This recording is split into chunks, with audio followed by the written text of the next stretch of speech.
लोकसभा चुनाव से पहले ईडी के निशाने पर प्रियंका गांधी। ईडी ने चार्जशीट में शामिल किया प्रियंका गांधी का नाम। बौखलाई कांग्रेस। कांग्रेस का कहना चुनाव से पहले होती हैं ऐसी साजिशें। क्या एक बार फिर से ईडी के सहारे लोकसभा चुनाव को साधने की कोशिश में बीजेपी?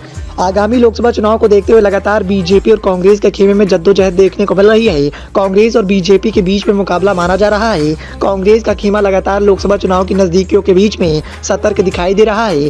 साथ ही बीजेपी हाईकमान भी लगातार लोकसभा चुनाव की सियासत को साधने की जद्दोजहद में जुटा हुआ है। लेकिन इसी बीच में एक बार फिर से ईडी की एंट्री हो गई है।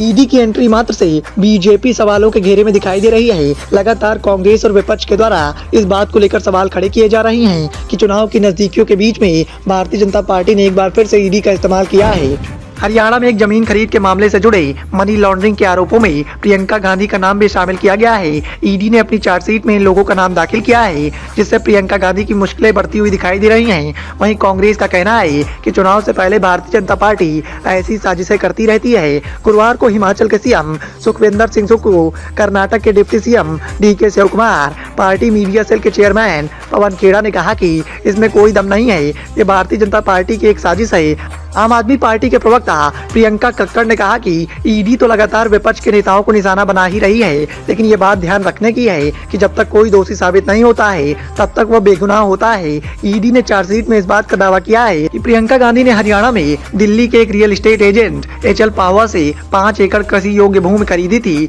इसके बाद उसे ही जमीन 2010 में फिर से बेच दी गई। उसके अलावा रॉबर्ट वाड्रा भी एजेंट पाहवा से 40 एकड़ जमीन खरीदी थी और फिर प्रियंका गांधी ने इसी तरह से उसे वापस भेज दी। इन आरोपों को लेकर पवन खेड़ा ने कहा कि देखते हैं भारतीय जनता पार्टी चुनाव से पहले क्या क्या करती है, ये तो अभी शुरुआत है। कांग्रेस ने कहा कि भारतीय जनता पार्टी ये कोई पहली बार नहीं कर रही है। ऐसी साजिशें बीजेपी के द्वारा अक्सर चुनाव से पहले रची जाती हैं। वहीं महाराष्ट्र कांग्रेस के अध्यक्ष नाना पटोले ने कहा कि ये लोग तो गांधी परिवार से डरते हैं और ऐसा इसीलिए हो रहा है। आप समझ सकते हैं कि मोदी सरकार क्यों गांधी फैमिली से डरती है। आरोप है कि पाहवा वही रियल एस्टेट का एजेंट है जिसने एनआरआई कारोबारी सीसी थम्पी को जमीन बेची थी। थम्पी का लिंक संजय सिंह भंडारी से बताया जाता है, जिसके खिलाफ मनी लॉन्ड्रिंग के मामले में अलग अलग एजेंसियां जांच कर रही हैं।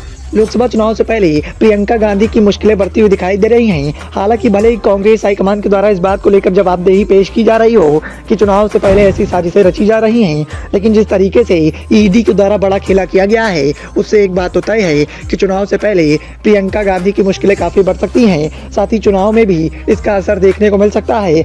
तो लोगों का प्यार भी लोकसभा चुनाव में प्रियंका गांधी के साथ जोर शोर से देखने को मिल सकता है और इसका काफी बड़ा नुकसान बीजेपी हाईकमान को उठाना पड़ सकता है। Bureau report, the noise of India.